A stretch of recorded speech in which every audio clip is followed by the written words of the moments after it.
less than 60 days, the White House is going to pump the crypto market. It was just released that the Federal Reserve has an 83% chance to cut interest rates by 25 basis points in September, which means if you didn't dollar cost average into this recent pullback, you're more than likely going to be missing out on the last opportunity before crypto sees more upside. So here's my Ethereum price prediction and Bitcoin price prediction for the next 60 days as we analyze these market conditions and get ready for the next wave higher in this market. To start, Bitcoin's futures gap just filled at $113,900 or so dollars. And this was the largest gap that we've seen in this recent leg up as we broke out of $111,000. So from just a technical perspective, if you look through historical data, when we fill a major futures gap, not only does it usually coincide with a potential reversal, it usually results in a huge breakout to the upside. In this case, turning that previous all-time high for Bitcoin into support is a very bullish scenario. Now, on top of this, the White House is straight up going to pump crypto. They just released a report with like dozens and dozens of cryptos mentioned, but Bo Hines just came out and said this.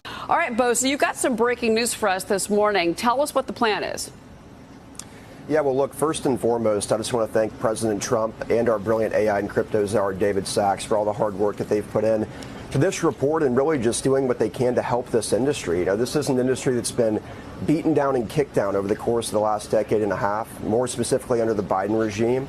All the blue tape that they had to fight through, the headwinds that they were pushing through just to innovate here in the United States is quite remarkable. And, you know, the president created this working group on digital assets in which I'm the executive director, and he tasked us with working across relevant agencies to produce a list of comprehensive regulations and reforms and recommendations that would create a clean and robust framework so industry knows what the rules of the road are.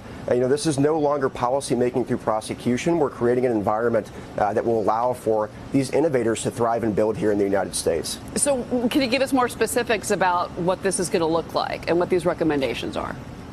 Sure. So, you know, we've looked at this in really three phases. We've had the demolition phase, removing a lot of the blue tape that existed, eradicating Operation Choke Point 2.0, which was a real thing under the Biden regime. What this was, basically, for your viewers, was an attempt to prevent digital asset firms from interacting with traditional financial institutional players. And so what we've done is we've removed a lot of that blue tape that existed there, those overburdensome regulations. Then we work on construction, which construction here is a stable coin framework, which we've actually had signed into law in this past week with the Genius Act. You know, this is basically a digital dollar.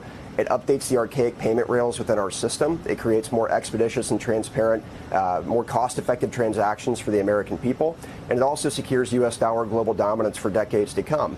But the other piece of legislation that we still have to work on is market structure. And we have clarity coming out of the House. You know, both of these bills received immense bipartisan support. So what you'll see in this report is we talk about the bones of market structure, everything that they got right in clarity, what we'd like to see the Senate chamber do and adopt as they push this second piece forward on the legislative agenda. Then we look at implementation. We're talking about tax reforms in this report. We're talking about how we protect consumers in this report. You know, this is over a 160-page document. It's quite robust, but, you know, we're really excited about it. And I just want to thank all the participants of the working group that contributed to this. Paul Atkins over at the SEC, Secretary Bessent, Secretary Lutnick, so many folks that have done so much to propel this industry forward and make sure that the United States is the leader in digital asset financial technology. So whether you like it or not, the macro-based environment for crypto right now is an incredibly bullish time period. And this is why you should be paying attention to Bitcoin dominance, because once this breaks to the downside and as Bitcoin pushes 120, 123K and the altcoin dominance starts to rise, the best opportunity, while you should be dollar cost averaging into Bitcoin, is going to be into altcoins like Ethereum. Now, it's primarily because you're late to buying Bitcoin. You are no longer earlier to this market. And the best opportunity is going to be in altcoins, especially as we see the retail FOMO and blow off top. Also, just check out how insane this is right now.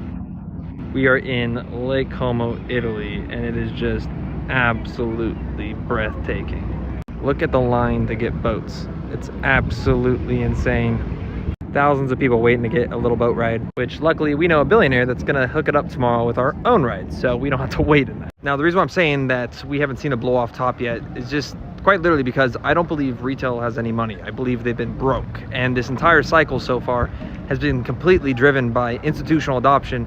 And yes, there's been light retail inflows, but it's all coming from the ETFs. It's all coming from these institutions and governments and sovereign wealth funds, etc. We haven't gotten the uplift motion from interest rates cutting and retailers just FOMOing in off either false narratives or just the sense that the market is pumping so hard that they just emotionally engage with the market.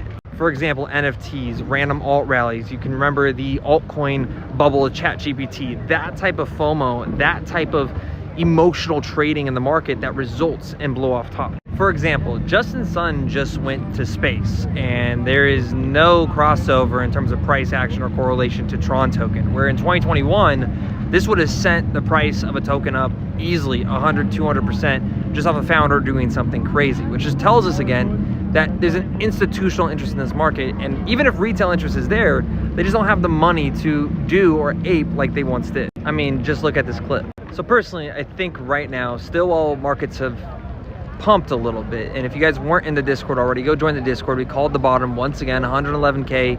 Ethereum dropped down like 3380 or maybe low 3400s. For Ethereum, I believe we are going to push back towards that $4,000 level in the coming month, at least sometime probably in August, if not September, leading up to the Federal Reserve interest rate cut at the next FOMC meeting. As this happened, I would make sure that you're following that 50-25-25 strategy, but starting to accumulate and at least DCA into some of your favorite altcoins, whether they're large caps, whether it's XRP, whether it's Hype, whether it's Solana, whether it's Chainlink.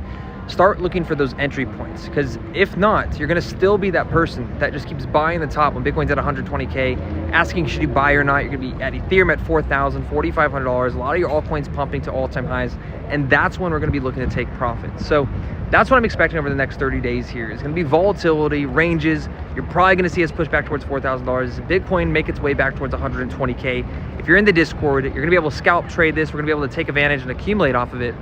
But for the altcoin specifically, you really want to be looking forward to that 62 to 63% ratio on Bitcoin dominance, because as soon as it breaks, alt season's getting started and you're going to be officially late to the crypto market. Now it's time for me to stand in line and get my own solo boat ride. I think I'm going to goon to myself in the middle of the lake. Just going to be me in the back with trading view and the 1 second chart.